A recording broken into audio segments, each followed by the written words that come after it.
constitution démocratique du Congo, parce que les déficits sont tellement cruels et que l'occupation des Congolais, c'est presque 40 ans dans ce pays où on crée plus des emplois, parce qu'il y a plus de chômeurs aujourd'hui et que l'entreprise de la République démocratique du Congo est déficitaire. C'est pour ça que vous voyez qu'à chaque fois quand vous nous appelez, c'est uniquement pour l'amener cette particularité de l'économie de marché et du libéralisme économique du XXIe siècle. Sans les acteurs locaux, ce sera de plus en plus difficile. Merci à M. Mathieu Takizala. Avec vous, on va tenter de parler de ces sujets social, peuple, éducation, secteur de la justice de notre pays, l'insécurité à l'Est, on va en parler. Et surtout, la question principale, c'est sur la bonne gouvernance. Parce que quand on parle de la bonne gouvernance, il y a plusieurs choses qui entrent à l'intérieur. Mais j'aimerais que nous puissions frôler ces deux questions avant que nous puissions nous asseoir sur la bonne gouvernance, parce que la bonne gouvernance va donner le résultat à plusieurs choses. Mais j'aimerais commencer par le doyen Robert Koumou, lui qui est le cofondateur, je précise bien, le cofondateur de l'UDPS. Alors, monsieur Robert Koumou, sur le plan social, parlons-en, l'UDPS au pouvoir aujourd'hui, parce que c'est votre fils du parti, Félix Tshisekedi, qui est président aujourd'hui de la République, les gens pensent que vous n'arrivez pas à faire mieux. Les gens commencent même à regretter Kabila. J'ai vu des vidéos sur Kidé. Est-ce que ce n'est pas une honte pour vous, un grand parti comme l'UDPS? Donnez-moi la photo du président de la République, ici derrière, s'il vous plaît. Laissez-moi rire, s'il vous plaît. Ok. Si vous me parlez des gens qui ont fait la honte, qui ont reculé, qui ont creusé le puits de la débâcle du pays, si les gens peuvent se référer de Kabila, c'est malheureux. C'est malheureux. Vous savez, Delphin, moi je suis fier quand je vois le président de la République, Félix Tshisekedi Antoine, s'asseoir sur ces fauteuils que nous avions lutté de l'humidité au Mont Galier, là où il vient de rénover cette résidence présidentielle. Palais présidentiel. Alors, nous avions fait 37 ans pour délimiter à Montgalier. Les gens sont morts nombreux. Des martyrs que nous n'avions pas encore célébrés. Puisque nous continuons à lutter. Et si vous voyez les réformes, bien que nous n'avons pas le Parlement, la majorité parlementaire, mais les réformes faites, moi, ça me réjouit. Quelles sont nos valeurs? Nous sommes de la démocratie sociale. La démocratie sociale a comme fondement la lutte contre les injustices sociales. L'instauration de la justice sociale et de l'état de droit. Quand le président est venu, quel était son credo? C'est l'état de droit, sans lequel il n'y aura pas de développement. Malheureusement,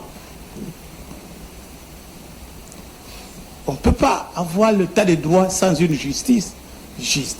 Les acteurs congolais, vous savez, dans notre pays, nous avons le malheur, la crise que nous avons dans notre pays, c'est la crise d'homme. Et la crise d'homme, c'est une crise de valeur. La RDC ne peut faire de la démocratie comme un système pouvant conduire au développement de la société sans un fondement des valeurs. Moi, Robert Koumou, j'ai toujours dit ce qui suit.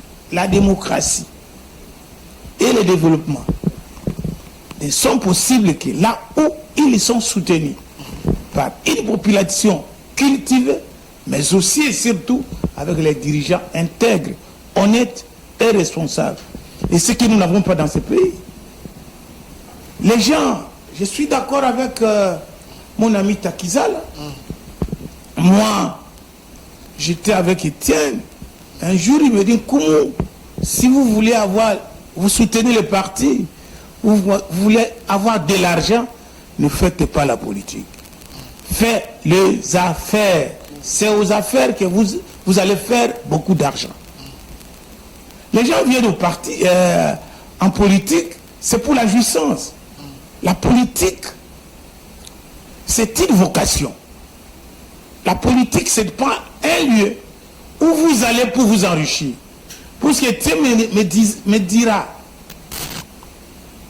si vous voulez avoir l'argent, faites les affaires. Puisque les amis qui seront au gouvernement, dans les entreprises de l'État, ils vous accorderont le marché et vous allez fournir vos biens et services. L'argent que vous aurez, c'est votre argent. Mais par contre, si vous êtes ministre, mandataire de l'État, gestionnaire, l'argent mis à votre disposition pour la gestion du ministère, ce n'est pas votre argent. C'est l'argent du trésor public. Et si vous ne faites pas très bien votre travail, c'est l'UDPS qui sera derrière vous, qui vous traduira en justice. Puisque vous n'avez pas suivi très bien l'idée. C'est pour cela. Vous voyez, nous à l'UDPS, nous nous acharnons à chaque instant. Tout membre du parti qui se compromet sur les problèmes d'argent. Et je suis heureux qu'au cabinet du président, tous les fossoyeurs au cabinet du président, toutes les personnes identifiées, conseillées, aucun membre de l'UDPS, au cabinet du chef, qui a été cité pour la gestion. Là, je suis fier avec ses collègues qui appuient le président dans cette gestion. Mais, malheureusement, il y a un brebis égaré qui n'a pas... C'était mon boutiste, vous allez me poser la question avec Eteni. Eteni, c'était mon boutiste qui est venu s'instaurer. Mais ici, je vous citerai sur le plan social. La gratuité de l'éducation. Ok. C'est un point positif. Moi, je viens de l'intérieur. La gratuité est sabotée ici. Aujourd'hui, pas à pas, la zone économique spéciale des Maloukou, on vient d'installer des usines pour la fabrication des carreaux. Et si vous allez aujourd'hui, les usines de PLC, de Kouilou, à Vanga, on a réhabilité les plantations. On a refait l'usine laissée par le PLC. Alors c'est là où nous sommes fiers. Les gens pensent que quand on met le système éducatif, on augmente les salaires, que le président sera là pour distribuer l'argent. Non. Il faut création d'emplois. Et pour créer les emplois, il faut des investissements. Et les investissements, il faut un code d'investissement. Et aujourd'hui, moi je suis fier. La retraite, nous avions fait. Aujourd'hui, le ministre du travail, de la fonction publique, il vient de trouver quelqu'un qui a 80 ans. Il est fonctionnaire.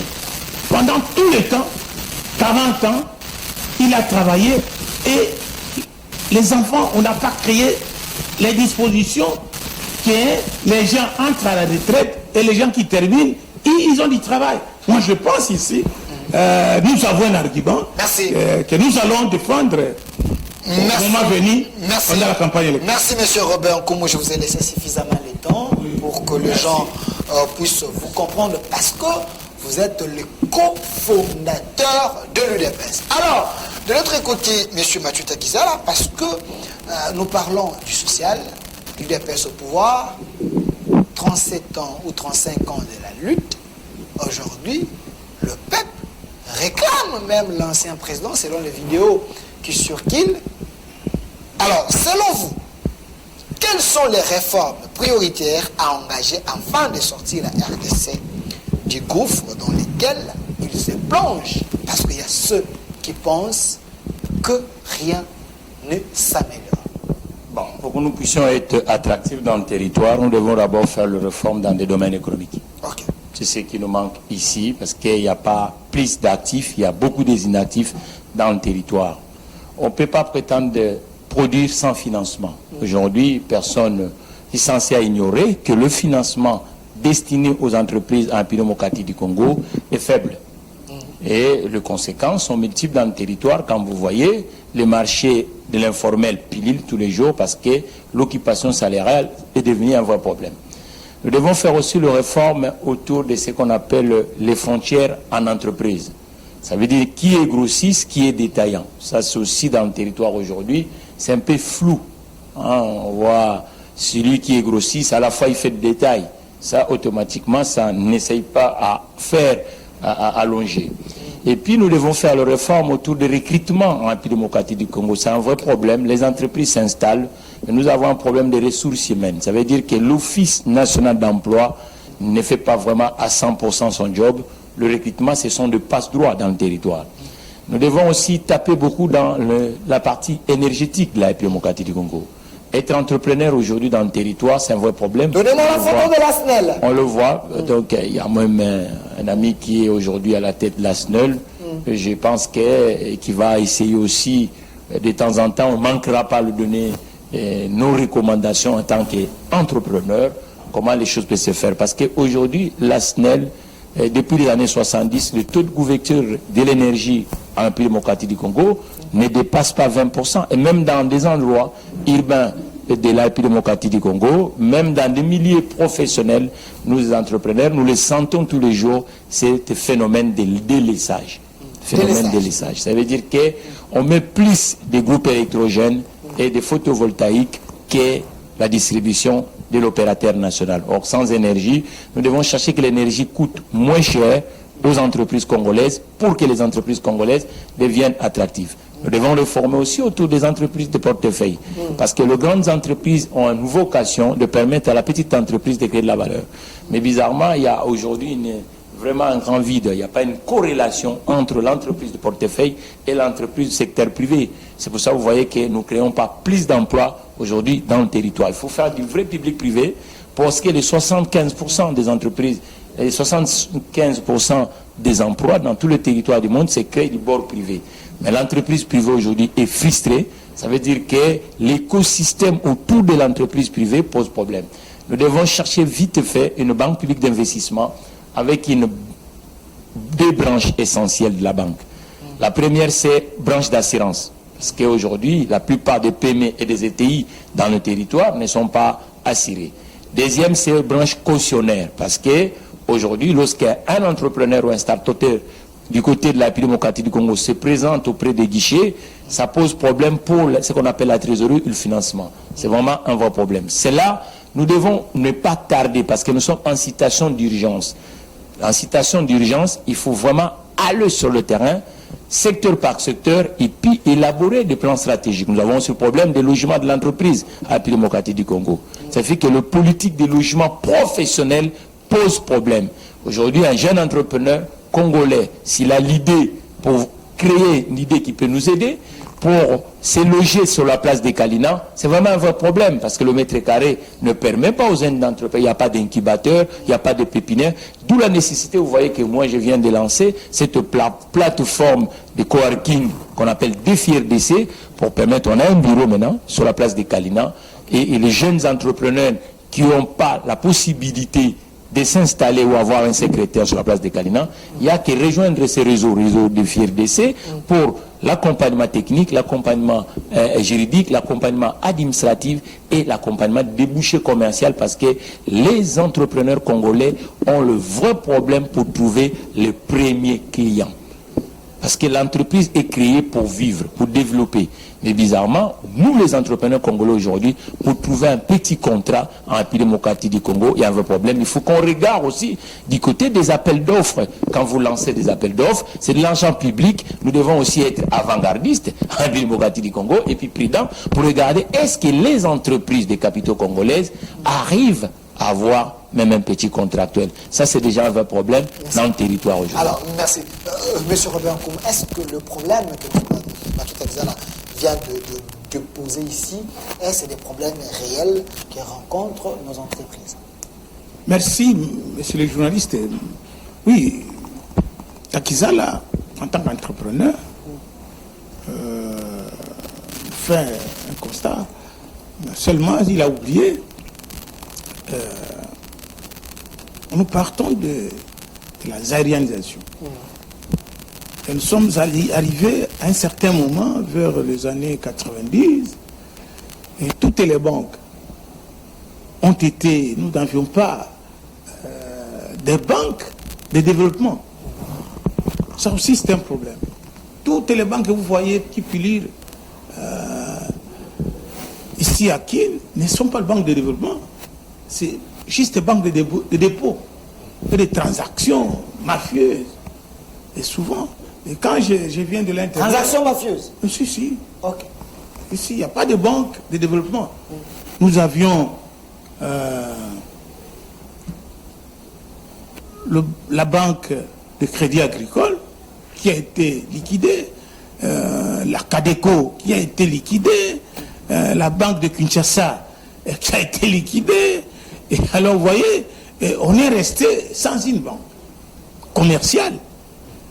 Hein, et la banque aussi, banque commerciale du Congo, liquidée.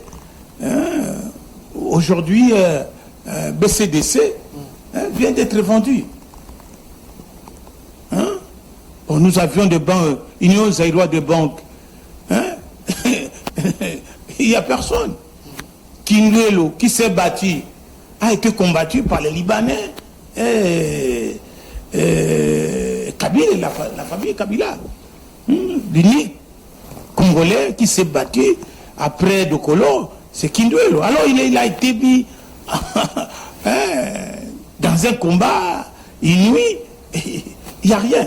Aujourd'hui, là où je félicite le Premier ministre par la création... Le ministre Sama. Oui, la création... Donnez-moi la photo du ministre Sama. De la Banque nationale de développement. Nous avions...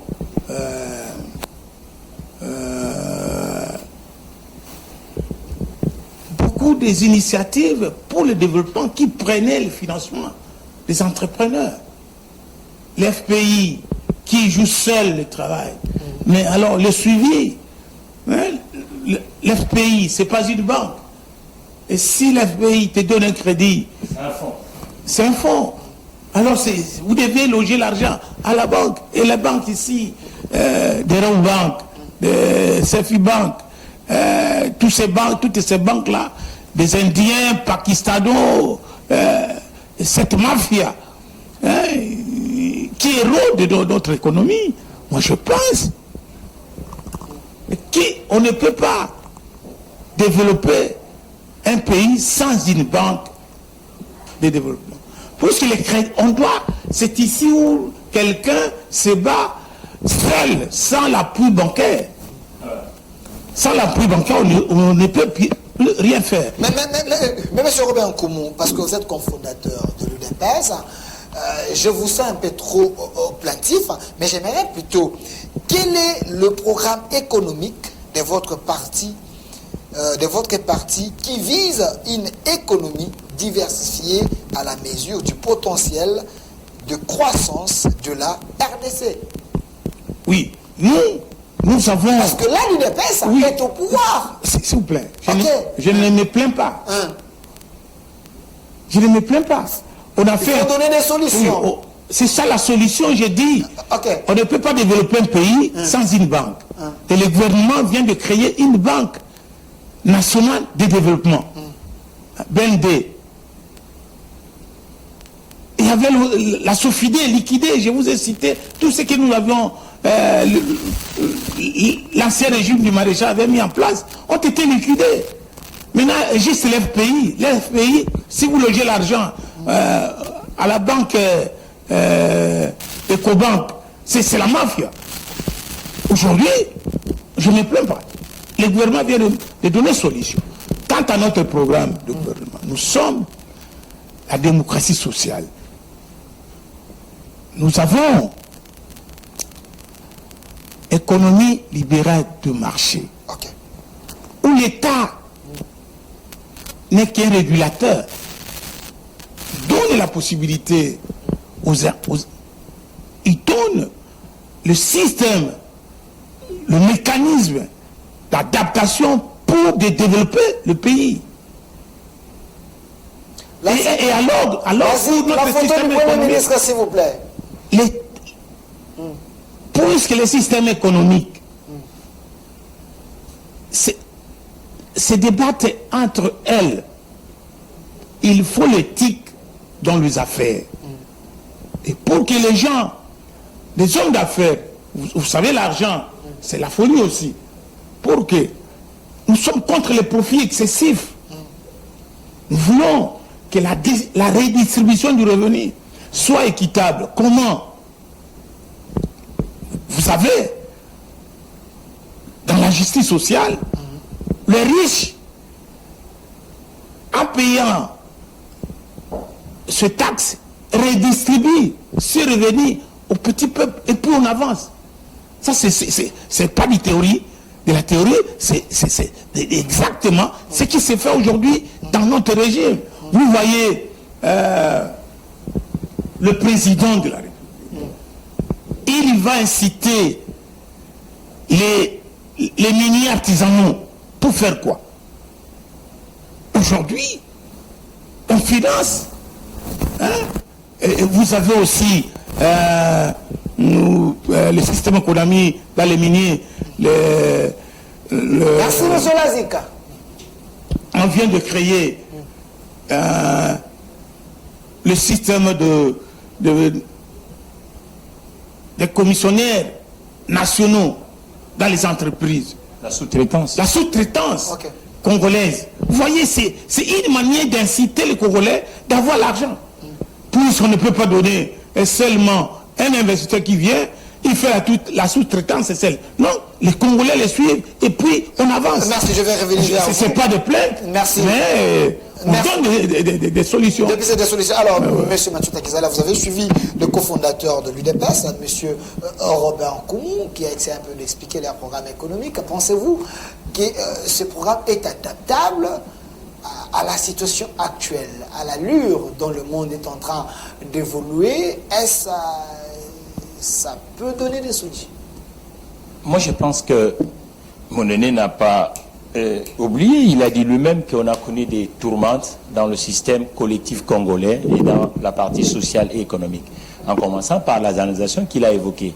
Il a donné qu'il y a une énorme absence de l'écosystème dans le politique budgétaire et dans le politique économique.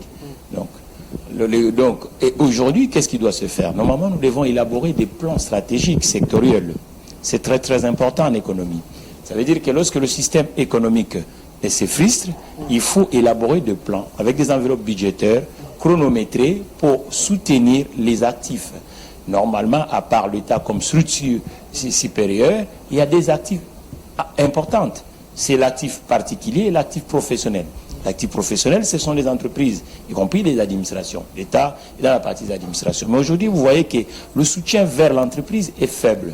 On ne le sent pas parce que normalement, la RI nous montre que le soutien vers l'entreprise et le ménage est faible. Parce qu'aujourd'hui, le système économique congolais est plus à 90% autour de l'informel dans tous les secteurs.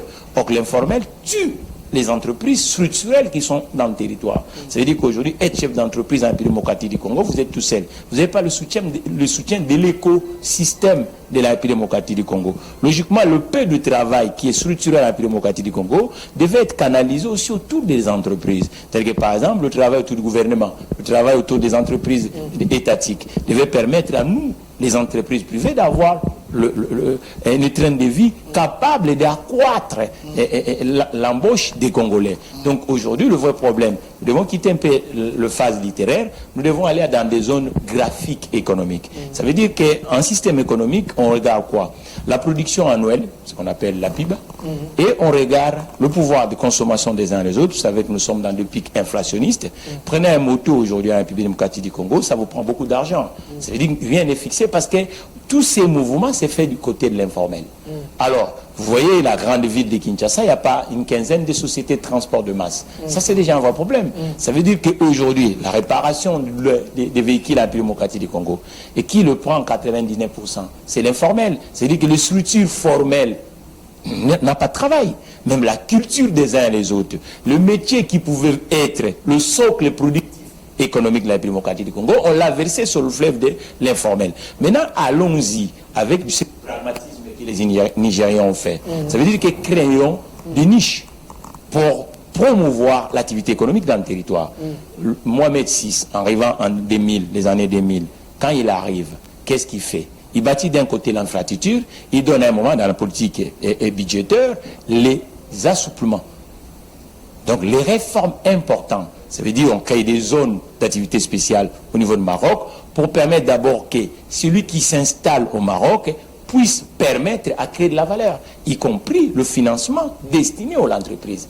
Et aujourd'hui, quand vous regardez, dans le secteur où je me retrouve, le Congo perd de l'argent, mais le Maroc gagne de l'argent. Ça veut dire que les véhicules qui sont montés, l'écosystème de l'automobile qui est au Maroc aujourd'hui, fait que le Maroc est devenu le deuxième producteur de véhicules dans l'espace européen. Et parmi les producteurs de véhicules qui vendent dans les 70%. Ça veut dire qu'on crée de la valeur du côté marocain. Nous, aujourd'hui, le Maroc, quand le Mohamed VI arrive au pouvoir, qu'est-ce qui se passe? Ça veut dire que le premier port en conteneur, suis-moi bien, dans le continent de l'Afrique, c'était le port sud-africain. Mais aujourd'hui, le premier port à conteneur au niveau du continent, c'est le port de Tanger. Pourquoi on fait port de Tanger? Pour permettre aux entreprises Royaume du Maroc d'avancer. Et qu'est-ce qui a donné aussi au niveau de la République marocaine qu'on puisse avancer? C'est quoi? L'essor des compagnies aériennes qu'on appelle Royal Maroc.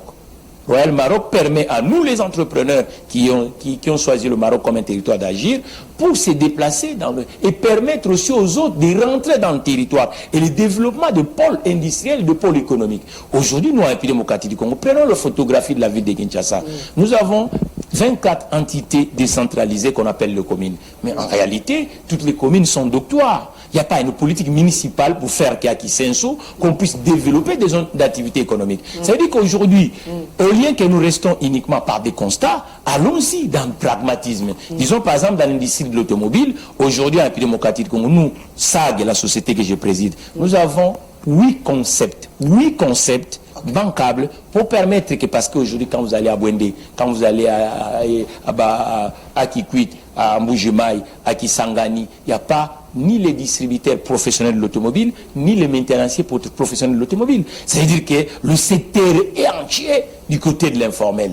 Maintenant, d'où la nécessité de faire du public-privé. Ça veut dire que le politique gouvernemental doit maintenant nous montrer l'échantillonnage national, comme à l'époque de Maréchal, où on voyait l'échantillonnage national, secteur par secteur, les gens qui gagnent et qui nous créent de l'emploi. Au lieu que nous restons dans le constat, parce que si nous restons dans le constat, la situation est gravissime, chers compatriotes. Vous voyez cette épaisseur de l'informel et de l'exode. Vous voyez que nos villages sont vidés. C'est vide. Aujourd'hui, là on parle de Mohamed VI. Si nous allons au Sénégal, le président Macky Sall, quand il arrive, il élabore un plan qu'on appelle plan Sénégal émergent. Première chose, aujourd'hui, tout ce que nous consommons dans le territoire vient dans les autres économies, c'est déjà un vrai problème. Ça veut dire que ça ne va pas nous permettre de créer l'emploi en République démocratique du Congo. Mais le plan émergent du Sénégal, il va faire la moitié de la consommation sénégalaise doit être produite à l'intérieur du Sénégal. Cela permet des gens qu'au Sénégal, nous puissions créer de l'actif salarial. Parce qu'aujourd'hui, l'actif salarial nous fait défaut. Maintenant, l'épée des entrepreneurs que le Congo regorge, entre autres les matières Takizala, ne sont pas consommées.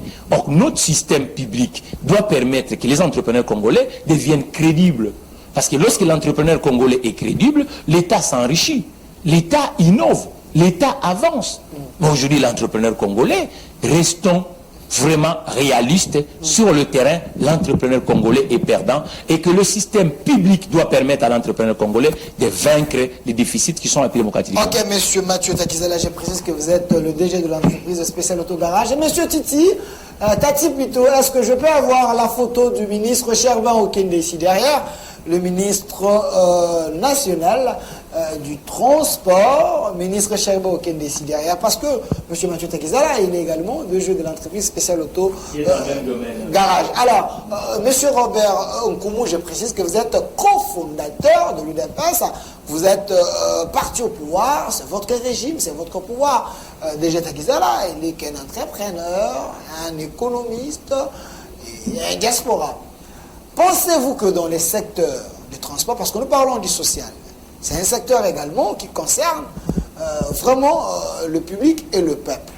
Est-ce votre ministre Sherban Okende a amené un nouveau vent à la tête de ce ministère? Parce qu'apparemment, le problème du transport, dans tous les sens, ça pose problème. Oui, merci, monsieur le journaliste. J'aimerais répondre un peu à M. Takizala, de lui apaiser. Pourquoi? Quand il prend l'exemple du Maroc, Nigeria et Sénégal, et Mohamed VI, il vient, il trouve tout le système économique est assis. S'il vous plaît. De part, il a succédé à son père. Hein? Mohamed VI trouve le système économique au niveau de la base assis. Mais nous prenons le pouvoir dans un pays délabré qui n'existe pas. Un non-État. Un non-État. Ok. Et nous en sommes conscients. C'est pour cela. Nous, si nous avions boycotté les élections 2006, pourquoi? Parce que on avait bouleversé le système électoral. On avait d'abord pensé qu'on organise les élections à la base, on remonte jusqu'au présidentiel. Mais les amis ont fait le contraire. C'est pour ça que nous n'avions pas voulu participer aux élections. Aujourd'hui, nous avons ces déficits qui remarquent. Puisque comment, et après 3 cycles électoraux, au niveau de la base, il a parlé, il a fait un constat au niveau des entités décentralisées, des communes, qui n'existent pas, puisque chaque bourgmestre, s'il parle, il est démis de ses fonctions par le gouverneur. Par le gouverneur. Et même le chef secteur à l'intérieur. C'est les vaches à lait du gouverneur. Oui, s'il parle, il joue, il est démis de ses fonctions. Pourquoi? Il n'y a pas une autorité élue qui a le suffrage de son peuple. Et c'est là où je crains. Heureusement que le président se bat, il dit non, il faut commencer. Il faut commencer alors. Le développement à la base. Les 145 Projet de territoires. 145 hectares. Et ce projet est innovant. Et va faire le contraire. Va demander, lui qui est entrepreneur, s'il y aura des routes, comment pourrait-il mettre même le ministre Ces moyens sur relation, sans des routes. Comment Okede peut envoyer des bus puisqu'il n'y a pas de route? Il n'y a pas d'aéroport. Comment on peut acheter des petits porteurs, des avions qui atterrissent où? Puisque moi je viens de Mbandaka, à Mbandaka, à 18h, l'avion ne peut plus atterrir puisqu'il n'y a pas d'électricité. C'est à peine on a un moteur qui vient de partir pour qu'on aille du courant de manière permanente à l'aéroport. C'est ça le problème. Nous sommes conscients. Et c'est pour ça que le président change de paradigme. Il dit non, commençons par la base pour que les mouvements de population quitteront la ville vers le milieu rural. Pour empêcher l'exode. Ah oui, pour que le développement commence là-bas. Parce que les gens qui viennent ici, tout le monde vient à Kinshasa. Tout le monde vient dans des villes et puis on laisse les villages sans population. aussi. Et si aujourd'hui, il y a des difficultés, même d'insécurité que vous allez dire, au niveau des provinces, parce que il n'y a pas des élus. Il n'y a pas? Il n'y a pas des élus. Les chefs de groupement sont nommés. Ils changent comme ça. Alors ça crée. Donc l'ancienne administration Kabila avait tout chamboulé. Chamboulé. Maintenant, comment mettre l'ordre dans un désordre? Il faut une stratégie, comme il le dit, la stratégie économique, il dit. Il y a 6 zones d'économie spéciale. Il y a 6 zones dans la République. Hein? Il y a 6 zones qu'on a créées pour que les pôles économiques, si vous allez à Maluku, vous allez à Lumbashi, vous avez à Kananga, à Mbandaka, à Goma, vous trouverez les zones économiques spéciales. C'est-à-dire, on veut inciter les opérateurs économiques d'éliminer pour qu'ils agissent. Il y a beaucoup à faire. Malheureusement, nous, à l'IDPS, pour faire des réformes, il faut avoir un parlement homogène le parlement qui est en symbiose avec les chefs de l'État. Ici, nous n'avions pas une majorité parlementaire. Comment faire passer nos réformes? C'est ça le problème, c'est le plan politique. Alors, on cherche à décoller dans l'union sacrée, mais les gens, vous trouverez dans cette histoire des capitalistes qui travaillent avec nous, mais on ne s'attend pas. Donc, un mauvais mélange. Mélange, oui. Merci. Alors, c'est ça le problème. Monsieur Tati, j'aimerais que vous puissiez me donner le photo des Transco. Quand même, on peut tout dire, mais le régime Tshisekedi est en train de penser à mettre le peuple dans de bonnes conditions. La preuve année, il y a le ministre Charbon Kende. Vous voyez ici derrière moi, il y a autant de Transco qui est en train de partir au Kasaï, Kasaï central, donc les grands Kasaï, pour faciliter la population de ces côtés-là à une circulation meilleure. Ça, c'est l'œuvre du président de la République. Je l'ai trouvé en bas d'affaire. Ok, sous l'impulsion. Où les gens marchaient à pied, mais... Oui, il y a aussi... il y a combien de provinces? Il y a plusieurs provinces qui ont bénéficié quand même de... Oui, en bas d'affaire, on doit ajouter encore 5 sur 15. Voilà. Alors...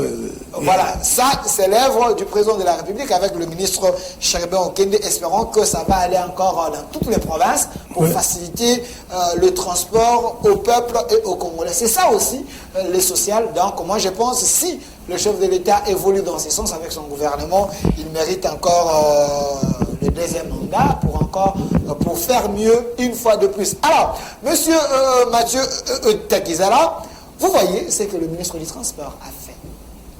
Pensez-vous que ça suffit? Ou soit il faut multiplier encore les initiatives? Bon, vous savez, la mobilité, c'est déjà quelque chose où chaque État... Micro, prenez le micro.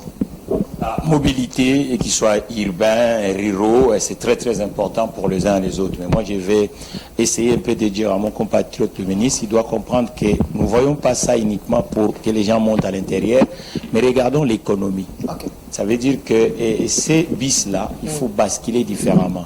Parce que cette entreprise s'appelle Transco. Okay. Ça ne dit pas que Transco, c'est uniquement les autocars. Et vous savez qu'au Congo, les gens ne se déplacent pas pour aller dans les lieux touristiques. Ce que le pouvoir d'achat fait défaut. Le déplacement des Congolais, c'est aller faire commerce quelque part. Il faut développer beaucoup le cargo, les conteneurs. C'est comme ça que ça va faire.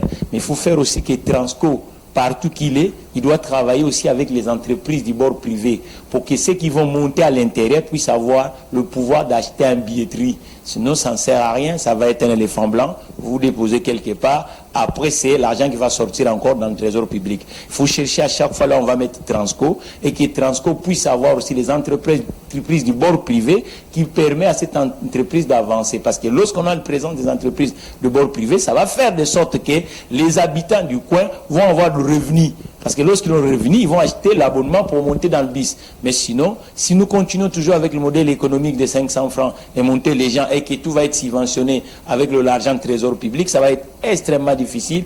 Il faut que la maintenance de ces bus permet aussi des entreprises comme SAG se développent. Parce que dans ce coin-là, il n'y a pas de garage. Ça pouvait être aussi une motivation à mon compatriote Chéribé Okenge de travailler avec SAG. Qu'à chaque fois là, on met le bus Transco et que la maintenance soit fait par SAG. Et SAG va embaucher les jeunes ingénieurs congolais, les jeunes comptables congolais. Et ces gens-là vont consommer dans le contrée. Parce qu'aujourd'hui, le vrai problème avec la démocratie du Congo, c'est le chômage de masse. Évitons de faire des éléphants blancs. Ça va en économie, qu'est-ce qu'on appelle éléphant blanc? Vous mettez l'argent dans le trésor public, mais ça ne crée pas de la valeur. Une société de transport doit créer de la valeur. Il faut, c'est pas du social, mais c'est une société de déplacement, mais ça peut prendre encore un vrai sens lorsque, dans nos villes, vous savez qu'aujourd'hui, en Bandaka, à Kikwit, il n'y a plus d'entreprise. Mais il faut faire des montages économiques. Le présence de Transco doit permettre à d'autres entreprises congolaises de s'implanter dans le coin. Lorsqu'ils s'implantent dans le coin, Transco doit être aussi le client des entreprises du bord privé. Et c'est comme ça qu'on peut développer la République. Il faut qu'il y ait l'entretien, il faut qu'il y ait la... Et l'entretien doit créer de l'argent pour le privé aussi. Alors, M.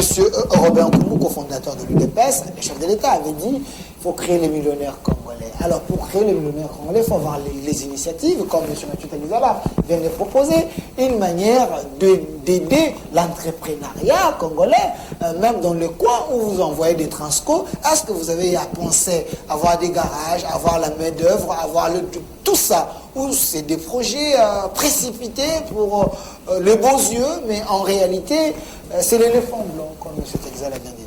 Oui, c'est le risque. Le risque.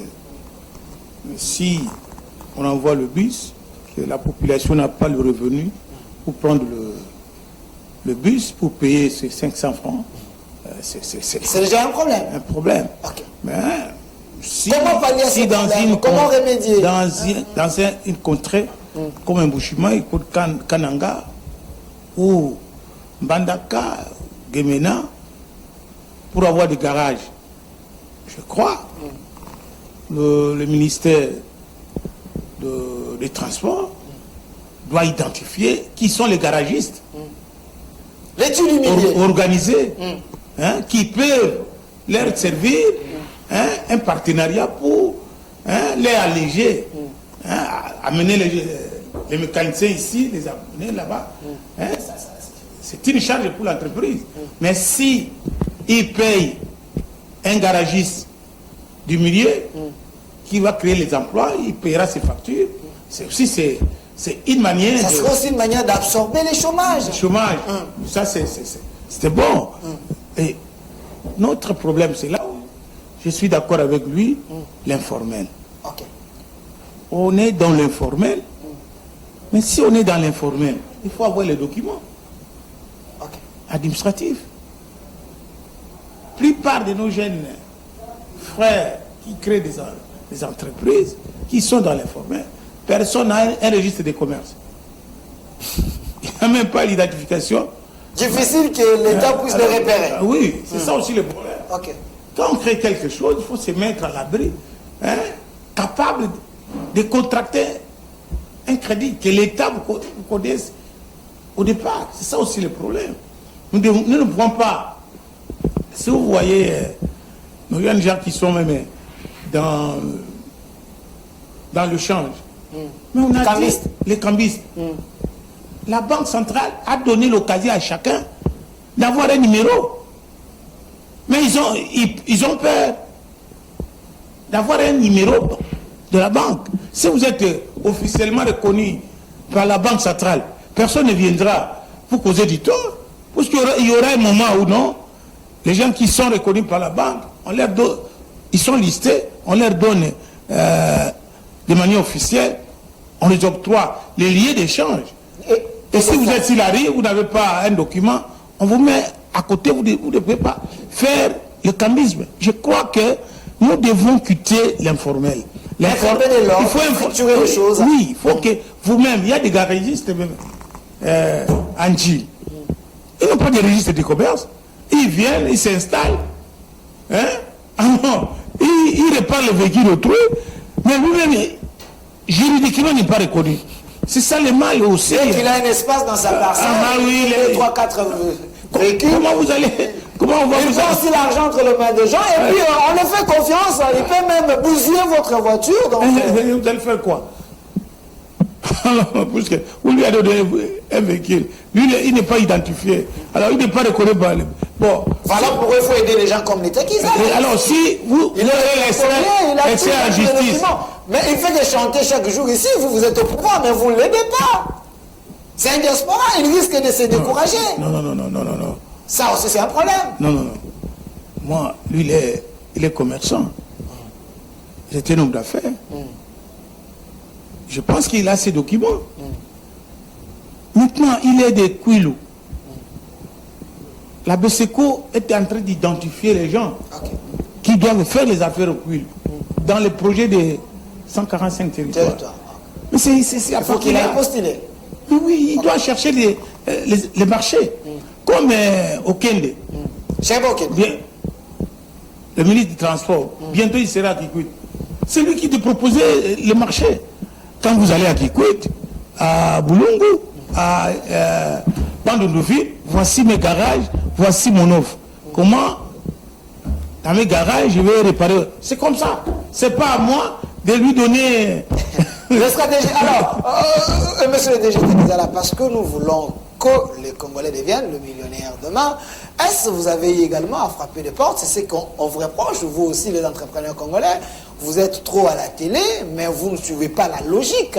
Et vous prenez l'État comme un ange qui voit tout. Pensez-vous vraiment que quelqu'un a plus de 20 ans? Micro.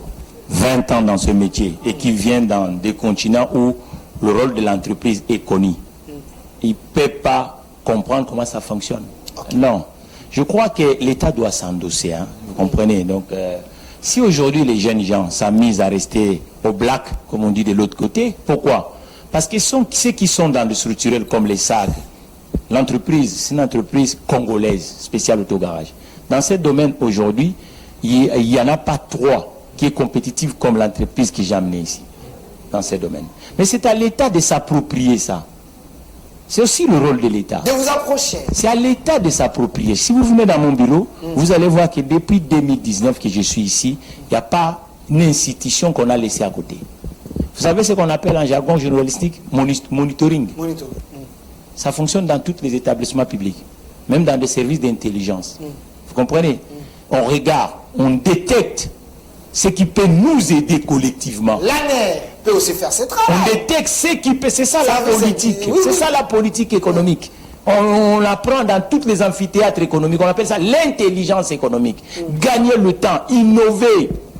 C'est-à-dire, lorsque vous avez, c'est ce que les Américains gagnent avec Facebook, PayPal, tout ça, ainsi de suite. Le pouvoir public regarde et dit ça c'est des gens, ce qui peut nous relancer du point de vue national et international. C'est-à-dire que le ministre, dans leurs équipes, doivent comprendre ce que je viens d'évoquer. Il y a un déficit cruel dans le territoire. Mais nous, on a un modèle économique qui est actuellement à Kinshasa, spécial autogarage. Le ministre, avant d'implanter tout ça, doit rapprocher ce genre de modèle économique en disant on va faire ça. Vous allez s'installer dans ce coin. Ça va permettre qu'on crée de la valeur et il y aura un suivi. Ça aussi, c'est le rôle de la politique. La politique, nous introduisons. Mais maintenant, quel est le suivi? Parce qu'un entrepreneur, son État le protège.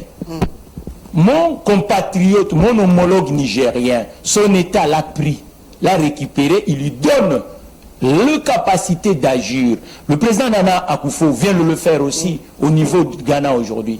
Celui qui est comme moi au Ghana aujourd'hui fabrique pour son État. Ici au Cameroun, pareil. Nous écrivons à tout le monde. Mais cet outil communicationnel, les institutions, tout à l'heure ce matin, j'étais sur la chaîne Télé 50, avant de venir ici. Il y a des responsables qui ont capturé, ils suivent le média, non? Et quand ils suivent le média, qui parle de l'entreprise autour des techniques aujourd'hui en démocratie du Congo, plus que Mathieu Takizala? Il y en a? Non. Mais maintenant le ministre, quel est son rôle? Son rôle aussi de regarder, de dire, mais moi j'ai un geste. De repérer le talent. Le président François Mitterrand avait un super conseiller, Jacques Attali. Jacques Attali, auprès de François Mitterrand, c'était quoi? Détecter les Français qui avaient un talent, de compétences pour avancer. Je peux vous donner le détail. François Hollande, la personne qu'il a détecté pour que François Mitterrand le prend au cabinet, c'était Diakatali. Il n'était qu'un simple conseiller. Madame Ségolène Royal, c'était Diakatali. L'actuel président de la République française, Macron, c'est Diakatali qui le détecte. Ça veut dire que quand on est auprès des responsables, nous devons faire le rôle aussi de monitoring, de dire voilà, dans ce domaine, nous avons cette entreprise, regarde ce qu'ils proposent, on doit le rapprocher parce que quand vous êtes dans la popularisation de l'économie, c'est pour ça qu'on a créé le marché public. C'est-à-dire le marché public, ce qu'on appelle autrement, plan, doit relancer l'entreprise du bord privé. Nous sommes établis. Mon entreprise est connue. Nous sommes tout le temps ici. On écrit à tout le monde. Ça veut dire que cette entreprise, c'est une entreprise nationale. Okay. Ce n'est pas une entreprise d'un contrée. Nous avons une vision nationale et nous voyons qu'aujourd'hui, le Congo, dans ce secteur, il perd beaucoup. Merci. Et que si on utilise cette entreprise, on va plus amener des ferrailles comme ça. On va avoir peut-être besoin uniquement des carrosseries et quoi, châssis et moteur. Et aussi ça veut dire que monter sur place ici. Voilà. C'est à mon état, moi j'ai fait mon boulot. Je viens de faire 36 mois ici. C'est à mon état aussi de m'appuyer. On écrit tout le temps. Il ne faut pas que ce soit uniquement des accusés de réception. Même M. Chéribin, si vous venez dans mon bureau, vous verrez plus de courriers qu'on l'écrit. Voilà. Ils doivent agir. Pas de problème, je vais l'envoyer. Ils doivent vous montrer l'étiquetage des entrepreneurs et ils sont en train d'appuyer. Il ne faut pas à chaque fois dire aux entrepreneurs, faites ça. Nous savons. Un économiste sait comment on jongle avec l'administration. Donc il faut qu'aujourd'hui notre État puisse accompagner les entrepreneurs. Calmez-vous, M. Mathieu Takizala, l'entrepreneur, DG de l'entreprise spéciale Autogarage. M. Cherbo Okende, je vais l'envoyer cette émission. C'est quelqu'un qui a travaillé avec moi pendant un long moment. M. Cherbo Okende, je veux t'envoyer cette émission. Et puis, je vais faire en sorte que vous puissiez vous rencontrer d'une manière qu'il vous écoute. C'est un homme chargé. Quelqu'un qui me connaît. On a beaucoup débattu comme je débat avec moi. Merci. Rentrons d'abord du côté de la réalisation. M. Robert Koumou, je vais vous donner la parole, mais nous avons des partenaires. J'ai retour sur ce plateau après la page publicitaire. Je suis là dans les cadres plutôt de votre émission Duel, ici avec M. Robert Koumou qui est de ses côtés. Il est cofondateur de l'UDPS, parti au pouvoir. M. Robert Koumou également de l'autre côté. M. Mathieu Takizala, DG de l'entreprise spéciale Autogarage, économiste et diaspora, un Congolais qui veut que son pays puisse aller de l'avant plus que le Nigeria, Ghana, Afrique du Sud et les autres pays. Parlons-en parce que on vous avait promis que le deuxième point, ce serait sur la bonne gouvernance en République démocratique du Congo. S'il y a la bonne gouvernance, pensez-vous que les choses peuvent s'améliorer dans plusieurs secteurs? Voilà, la personne qui gère le gouvernement, il est là. Il s'appelle le Premier ministre Samalou Kondé, il est là.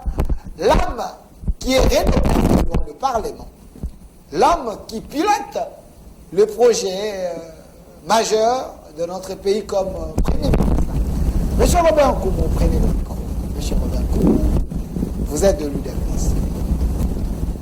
Est-ce la bonne gouvernance dans votre combat, l'UDPS, avait sa place? Si oui, aujourd'hui, Félix Tshisekedi au sommet de l'État, pouvons-nous dire qu'il est en train d'appliquer la bonne gouvernance à son impulsion?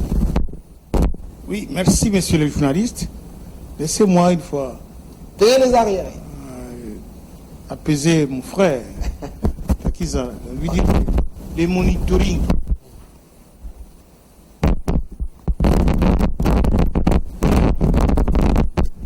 Il n'appartient pas à l'État de faire le monitoring des entreprises privées. Il est certes, l'État peut identifier de loin les entreprises, vraiment les entreprises qui sont reconnues officiellement, qui paient les taxes, qui ont des registres de commerce, qui ont des numéros d'impôt, qui ont des installations connues, capables de rendre service. Il a cité Attali, Ségolène, Hollande, au point de Mitterrand, Macron et les autres. Tous ces gens toutes ces personnes, ils sont dans le Parti socialiste. Toutes les personnes qu'il a citées là, ils sont tous dans le Parti socialiste. Et que même Macron, s'il a été pêché par Hollande, pour lui, il était dans la jeunesse du Parti socialiste. Nous nous racontons avec eux dans nos réunions de l'Internationale socialiste. Hein? Ségolène Royal, hein? Aubry, ils sont de l'Internationale socialiste, ils sont socialistes. Et quand le président Mitterrand devrait chercher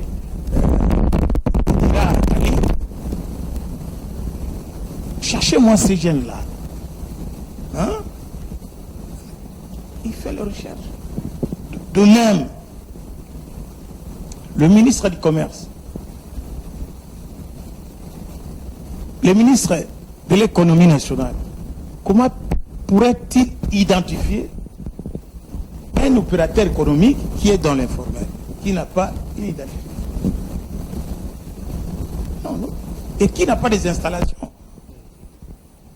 C'est bien beau avoir des statuts, des idées, mais il faut avoir un garage. C'est là où je reviens à lui. Si vous avez un garage, c'est pas un garage à Moukali là-bas. Un garage. Dans les cas de Macky, oui, ça là c'est les cas. Lui il a des garages un peu partout, c'est structuré. C'est pas partout. Okay. C'est pas partout. Je connais des. Oui, moi j'ai. Si il a des garages bien connus, avec un personnel qualifié. C'est le cas. Alors ici, je pense, et si réellement il a ça, l'État doit l'appuyer. Et comment l'État peut l'appuyer? Il y a le FPI. Il présente un projet. Et puisqu'il veut... Là-bas, plutôt, il faut avoir de parents. Non. Que vous soyez... C'est ça la bonne gouvernance. Si il remplit les critères d'obtention de crédit pour crédit d'investissement, il y a des critères. Un montage de tel véhicule. Il commence par même le montage de les tricycles.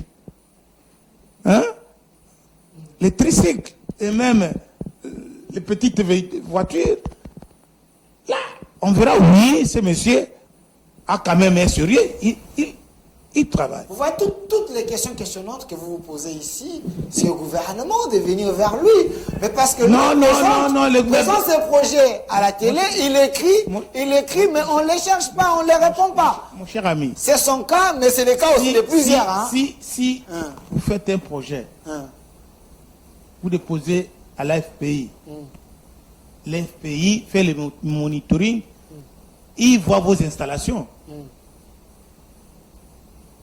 C'est au moment où vous êtes en contact avec l'État, avec des structures habilitées à financer des projets, et c'est à ce moment, oui, ce monsieur vaut la peine, on fait des enquêtes sur vous. Ok.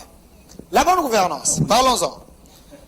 La bonne gouvernance. Je te quitte là, je vais vous donner la parole. La bonne gouvernance. La bonne gouvernance. Est-ce le cas les éléments constitutifs de la bonne gouvernance.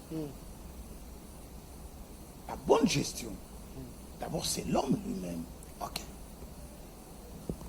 L'homme lui-même, est-ce que sommes-nous conscients de notre responsabilité, nous Congolais? Sommes-nous conscients? Si on sait, avec Takizal, il quitte l'Europe, il vient ici. C'est pour... Il vient parce qu'il aime son pays. Ok. Changer les choses, ajouter un plus. Est-ce que sommes-nous conscients? Est-ce que nous avons changé? La bonne gouvernance, c'est le changement de l'homme. Est-ce que nous avions changé? Nous les Congolais. Nous nous attelons aux futurités, à la jouissance. Et moi je vois, chaque fois que le président parle, même au Conseil des ministres, il s'acharne contre même la justice. Comment peut-on faire la bonne gouvernance sans une juste? Donc il y a encore des problèmes. À l'introduction de l'émission, je vous avais dit, la crise que nous avons dans notre pays, c'est une crise d'homme. Ok. Capitalisme. La crise d'homme est avant tout morale. Et là, non prise en compte les principes éthiques. Et si l'homme lui-même, il ne connaît pas ses responsabilités, on lui donne l'argent, c'est pour la jouissance. Et nous allons tourner en rond. Merci. Et alors, si les juges, j'ai suivi le président de la République, dit la justice est devenue le lieu de théâtre. Ok. Hein? La théâtralisation là. De la justice. Ok. Mais si les chefs, au niveau des magistrats suprêmes, ils constatent que ça ne va pas, c'est du théâtre au niveau des magistrats. Et les magistrats qui se déclarent incompétents, et si les juges, les magistrats sont incompétents, si la justice est incompétente, comment on va... Parce que dans la bonne gouvernance, il y a la sanction et le mérite. Et la mérite. Le mérite. Comment on peut primer quelqu'un et les sanctionner et s'il n'y a rien au niveau de la justice? Merci, monsieur Et Robert. nous avons un problème. Il faut que nos juges, nos magistrats, d'abord eux-mêmes, devant le dossier, n'ayez pas la complaisance. Merci. Ne voyez pas $100, $1000, $1 million, où on vous donne un immeuble pour libérer quelqu'un. Merci, monsieur Robert Nkoumou. Je précise que vous êtes cofondateur de l'UDPS, parti au pouvoir. Monsieur Mathieu Takizala, donnez-moi la photo du juge, si vous en avez. Les hommes de la loi. Merci, Lazik, je sais que ça va venir. Alors, monsieur Mathieu Takizala, Kabila avait dit il manquait 15 meilleurs collaborateurs pour relever les défis de la RDC. Les doyens, il dit ici, il y a un problème d'homme. Au niveau de la morale. L'homme qui est censé conduire la bonne gouvernance, nous aider, nous avons ces problèmes. Même le chef de l'État a fait ses constats. Alors, pensez-vous que, avec le capital humain que nous avons, on peut impulser la bonne gouvernance et bouger les lits? Bon, je vais vous répondre, mais je vais mieux qu'on... Payez les arrières. Qu'on soit un peu... Poussez les micros. Qu'on soit un peu lisible autour de ce qu'on appelle l'écosystème entrepreneurial ou société, en fait. Du côté étatique, nous avons les bases de données. Okay. Ce que vous appelez guichet unique. Ça veut dire que toute entreprise fondée par la loi congolaise doit être sur cette base de données, registre des entreprises en République démocratique du Congo. Logiquement, dans de politique économique d'une nation, sectoriellement, nous devons proskyler, nous devons booster les entreprises aussi des capitaux congolaises. Ça veut dire que c'est ce qui ne se fait pas aujourd'hui en République démocratique du Congo. On reproche plus l'entrepreneur. L'entrepreneur, c'est un oiseau péré. Hein. Il émerge lorsque vous mettez un écosystème. Ça veut dire qu'aujourd'hui, nous devons s'assumer collectivement. D'abord, il y a une crise de confiance chez les Congolais. C'est-à-dire qu'on pense comme si, moi je vois, aujourd'hui, même les autres communautés consomment plus ce que nous proposons que les Congolais eux-mêmes. Parce qu'ils viennent, parce qu'ils trouvent que c'est compétitif, c'est comme ce que leurs frères proposent. Mais pourquoi les Congolais ne le consomment pas? Parce que quand un Congolais dit qu'il est entrepreneur, le Congolais ne croit même pas. C'est pas normal ça. Mais cette base de données de guichet unique, on fait quoi avec? On conserve. Donc l'État ne programme pas, le ministère de plan, ni de l'industrie, ni de l'économie, ni de commerce. Donc là, eh bien, les gens ils registrent uniquement payer d'impôts. Non, c'est pas comme ça. C'est pas comme ça. Je crois qu'aujourd'hui, du côté congolais, nous devons devenir matures collectivement. C'est ça aussi le rôle de l'État. C'est ça aussi le rôle de politique publique. Le politique publique, c'est de regarder quelles sont les difficultés des entreprises. Pourquoi on utilise l'expression réforme? Pourquoi on dit qu'il faut améliorer? Parce qu'il faut regarder dans tous les secteurs Aujourd'hui, dans quel secteur l'entreprise du côté congolais progresse? Mais il y a des entreprises ici. Mon entreprise, ce n'est pas une entreprise qui est logée du calangue grec. Non, c'est une société dans la loi congolaise. Il est là. Il est même, aux yeux des autres entreprises qui sont ici, il trouve entreprise, sauf le système qu'on a établi ici, de minimiser l'entrepreneur congolais. C'est pas bon, on n'avancera pas. Lorsqu'on matricule des entreprises, c'est pour ça, dans des états sérieux, qu'est-ce qui se passe? Tous les 3 mois, on regarde le graphique des entreprises, le moral des entreprises. Est-ce qu'ils ont du travail? Qu'est-ce qu'il faut faire? Les autres créent même des promotions, les autres créent des subventions pour permettre que l'entreprise puisse être compétitive. Aujourd'hui, l'entreprise n'est pas financée. Il n'y a pas de carnet de commandes. Alors, comment l'entreprise, dans un marché où l'informel est le dingue de tout le monde? Mais celui qui vient dans la formalité est encore sous-estimé. Au lieu qu'on sous-estime l'informel, mais on sous-estime la formalité. C'est pas normal. C'est pas gai. C'est pas gai. Je crois qu'aujourd'hui, du côté des institutions politiques, nous devons aimer l'entreprise. Nous devons collaborer avec l'entreprise. Nous ne devons pas constater l'entreprise, parce qu'on constate l'entreprise. Moi, les 3 ans que je viens d'être ici, en 2019, Chéri Lualukamba, Premier ministre, économiste comme moi, est né aussi qui a géré du bord public les entreprises.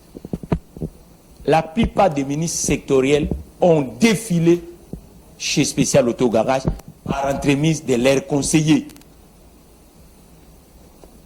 Gouvernement de mon compatriote qui est derrière. Lui aussi, il a passé par du côté de l'entreprise, comme directeur général de la GECAMIN. La plupart ont passé. On lui dit en face, chers compatriotes, on est en retard. On doit actionner. Le travail existe. Le travail qui sont dans le département ministériel, où nous avons 56 ministres, mais mettons même 10 ministères à disposition de ces garages congolais. Pour que cette entreprise puisse nous aider. L'entreprise peut vivre directement, rapidement. Mais, brodouille. On ferme les yeux. Brodouille. Et après, on va dire, est-ce qu'ils ont une comptabilité? Est-ce qu'il est dans l'ordre? Est-ce que... Non, je crois qu'aujourd'hui, il faut que c'est le Parlement. L'ancien Parlement, Mabunda, et même l'actuel Parlement, on a écrit. Alors, pour dire que nous avons 500 députés, chers compatriotes aînés. Mais ils sont roulés, non? Ils ont des véhicules ici, non? On vient de donner le palissade. Mais pourquoi on n'avait pas fait ce qu'on appelle du montage économique? On achète le palissade, mais la prévente, on donne à SAG. C'est ce qu'on appelle les entretiens et les réparations. Alors, monsieur Mathieu, vous comprenez, donc c'est ça le vrai problème. Ça veut dire que nous devons appeler l'intelligence économique. Ça veut dire que l'entreprise fondée par des Congolais, elle doit trouver aussi des appuis du côté des politiques publiques. Parce que le budget est composé par des taxes et les impôts. Mais les taxes que l'entrepreneur paye, c'est pour ça que l'appui est absent. Alors, ça veut dire au lieu de continuer toujours à sous-estimer, il n'y a pas une entreprise qui est née grand. Même nous tous là des humains. Ça veut dire qu'on commence petit, on devient grand. Mais la croissance d'une entreprise, c'est aussi les débouchés contractuels, l'accompagnement financier. Mais si elle est absente, dis-moi à quoi sert de reprocher l'entrepreneur congolais? Merci, monsieur Mathieu. Donc c'est ça le vrai problème. Ça veut dire que du côté étatique, on n'arrive pas à accompagner l'entreprise de la République démocratique du Congo. Alors, il y en a des entreprises, moi avec le plateforme qu'on vient de créer, Défi RDC, des sagas. Il y a même une entreprise, 12 ans d'existence dans le territoire congolais. Mais sans crédit, sans carnet de commandes solvables. Oui, c'est pour ça qu'il faut des plateformes. Donc, vous comprenez? Donc c'est ça le vrai problème. Et le politique doit nous avaler aussi. Merci. Ils doivent comprendre l'entreprise. Là, on parlait d'Atali du côté politique. Mais je vous citerai Jacques Chirac. François Pignon, qui est aujourd'hui parmi les gens qui ont créé plus d'emplois en République française. Mais qui facilitait, François Pignon, le développement de ces entreprises? C'est Jacques Chirac comme président de la République. Il voit l'ingéniosité. Donc, je crois qu'aujourd'hui, le président Tshisekedi, autour de lui, il doit aussi faire ce que le maréchal avait fait à l'époque. L'essor de cette entreprise locale aussi. L'entreprise locale souffre de l'absence de débouchés. Sans débouchés, l'entreprise ne va pas... Et le travail qui sont du côté public doit aussi être canalisé autour de l'entreprise. Ok, monsieur Mathieu Takizala. Alors, Monsieur Lazik, je peux avoir la photo de Monsieur Jules Alengueti. Il est le chef de l'UGF. C'est lui. Voilà, l'homme est là. Monsieur Robert Nkoumou, la bonne gouvernance. Oui, nous voulons bien qu'il y ait la bonne gouvernance. Mais l'homme ici que vous voyez derrière moi, Monsieur Jules Alengueti, il avait bien commencé selon plusieurs sources. Mais il semble être affaibli, fatigué. Parce que tous les efforts que l'IGF fournit pour que les choses aillent mieux, la justice de mon pays les tire vers les bas. Il amène des dossiers, on condamne des gens, et par après, il y a un arrangement selon l'opposition, on libère les gens. Gilles Alengueti s'est dit, bon, que faire? Je fais ma part et les autres peuvent également faire la leur. Pensez-vous que l'IGF doit encore foncer? Mais si Gilles, il lâche, alors il est là. Mais vous les découragez. Écoutez. La justice décourage l'homme. Mon cher ami, mon cher ami, le travail que mon jeune frère Alengueti, c'est un combat. S'il recule, il mourra. Puisqu'ici, il met les intérêts des individus en jeu, des prédateurs en jeu. Et ce ne sont pas seulement les prédateurs locaux, nationaux aussi, les prédateurs internationaux.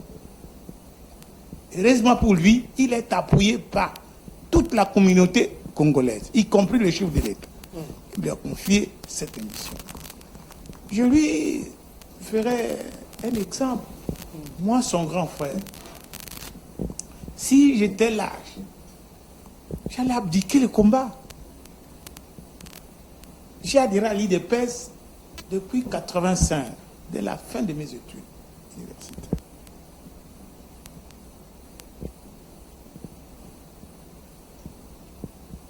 J'ai connu toutes les tortures.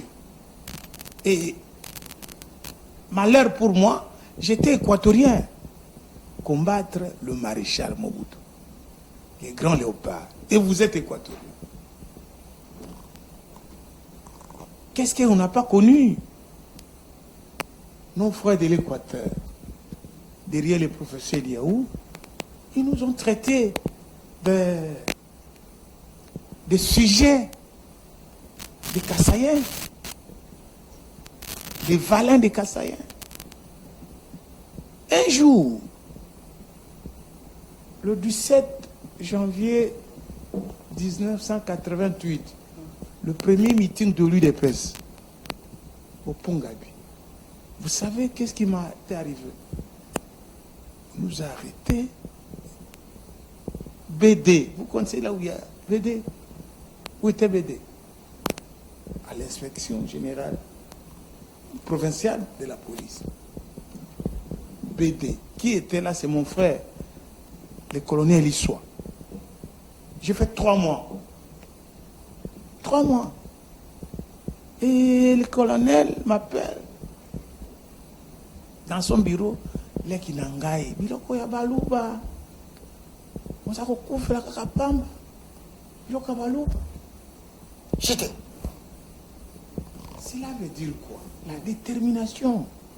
Nous devons sauver ce pays. Et lui, Alengueti, a été honoré partout, même aux États-Unis, même à l'Union européenne. Il a les soutiens. Et le jour où Kabila Mouzé arrêta Étienne, le 12 avril 1998, pour l'envoyer à Kabouyaka en relégation. J'ai mobilisé la base.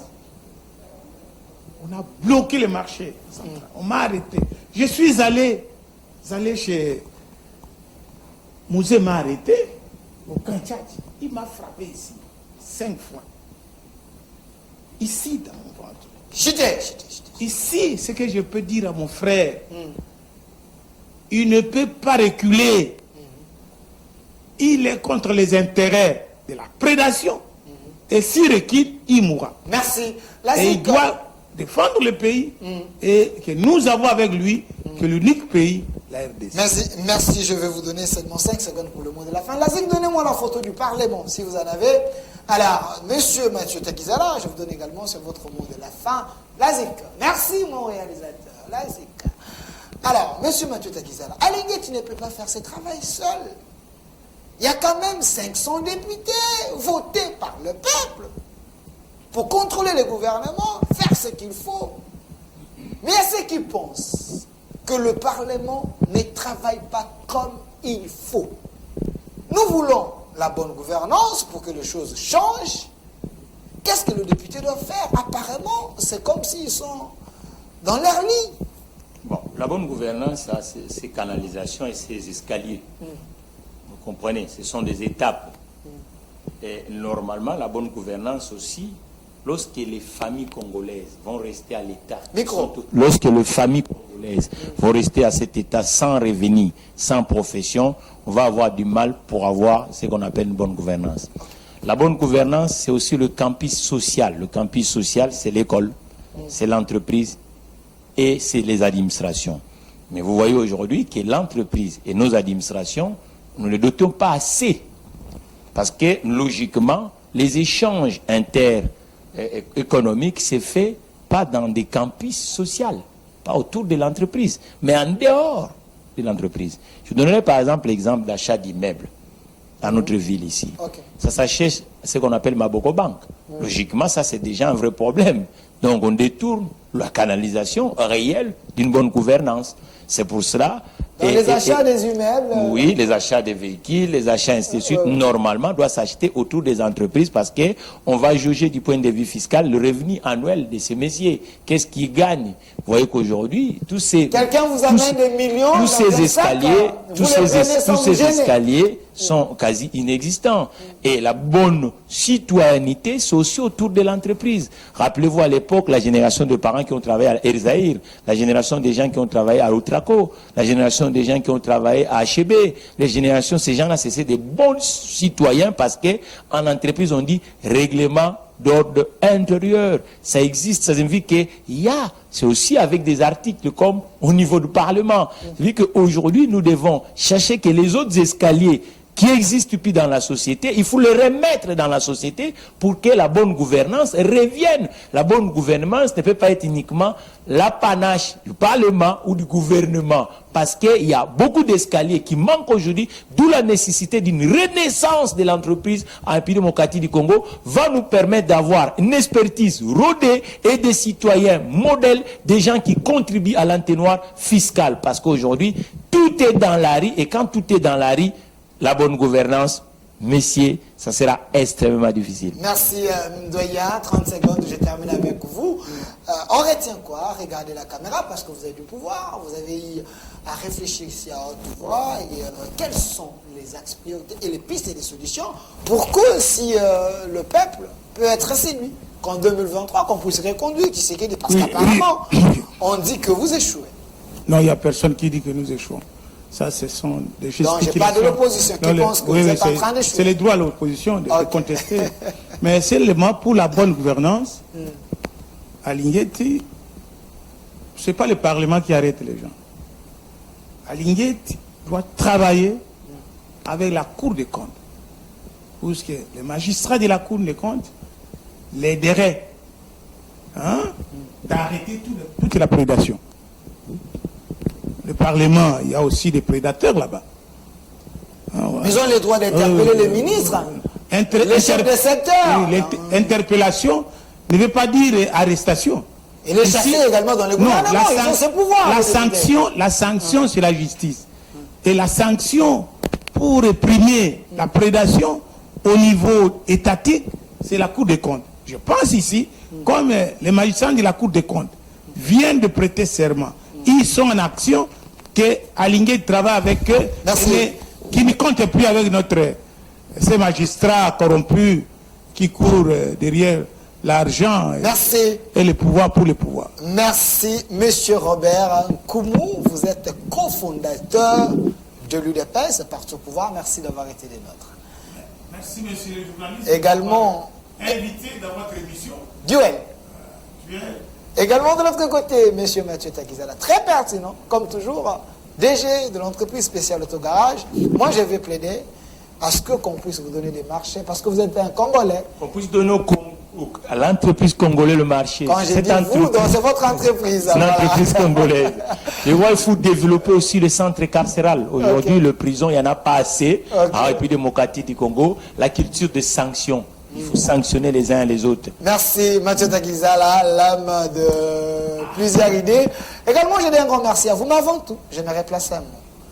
Nous n'avons que la RDC. Ce pays, béni par Dieu. Nous voulons que les choses changent. Mais je sais que ça va changer.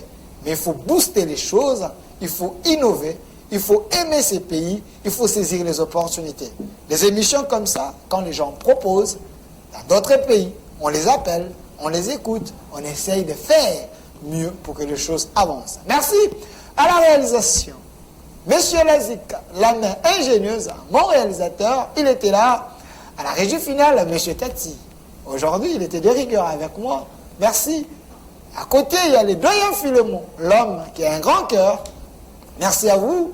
Et derrière la caméra, monsieur Erika. Sans oublier à notre DG, monsieur Popol Tchongo, parce que nous parlons de la bonne gouvernance, lui, il fait l'exception. Suivez la rediffusion à 22h sur la chaîne de la Maman Nationale. C'est SS Télévision. Au revoir.